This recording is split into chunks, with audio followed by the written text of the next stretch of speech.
తెలంగాణలో Congress party 15 MP స్థానాలను పక్కగా గెలుస్తామని, సోనియా గాంధీకి మెదక్ ఎంపీ స్థానాన్ని గిఫ్ట్గా ఇవ్వబోతున్నామని నీలం మధు అన్నారు. సిద్దిపేట జిల్లా మర్కూక్ మండలం వరదరాజపూర్ గ్రామంలో శ్రీ వరదరాజుల స్వామిని దర్శించుకుని బ్రహ్మోత్సవాల్లో భాగంగా రథోత్సవంలో పాల్గొని ప్రత్యేక పూజలు నిర్వహించారు.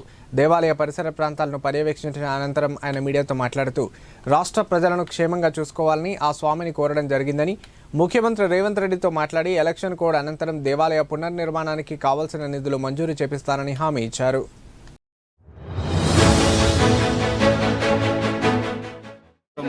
గ్రామంలో అదేవిధంగా వరదరాజు స్వామిది రథోత్సవం జరిగింది. ఆ రథోత్సవంలో మేమందరం కూడా మా ఇన్ఛార్జ్ కాంగ్రెస్ పార్టీ ఇన్ఛార్జ్ ఇక్కడ ఎమ్మెల్యే క్యాండిడేట్ నర్సారెడ్డి అన్న ఆధ్వర్యంలో మేము మా కార్యకర్తలు అదేవిధంగా మా నాయకులు గ్రామస్తులు అందరం కూడా పెద్ద ఎత్తున పాల్గొని స్వామివారి దర్శనం చేసుకున్నాం. స్వామివారిని ఒకటే కోరుకున్నాం, ఈ రాష్ట్ర ప్రజలకు అందరం కూడా సుఖ సంతోషాలతో ఉంచాలి, అదే ప్రపంచాన్ని కూడా చల్లగా చూడాలి కోరుకున్నాం.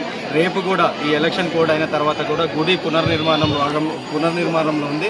మేమందరం కూడా కలిసికట్టుగా కూర్చొని ఎలక్షన్ కోడ్ అయిన తర్వాత గుడిని అభివృద్ధి చేసే బాధ్యత తీసుకొని మేమందరం కూడా గ్రామస్తులు అదేవిధంగా మా ఇన్ఛార్జ్ మేమందరం కలిసి డెవలప్మెంట్ చేస్తామని వాగ్దానం కూడా చేస్తున్నాం.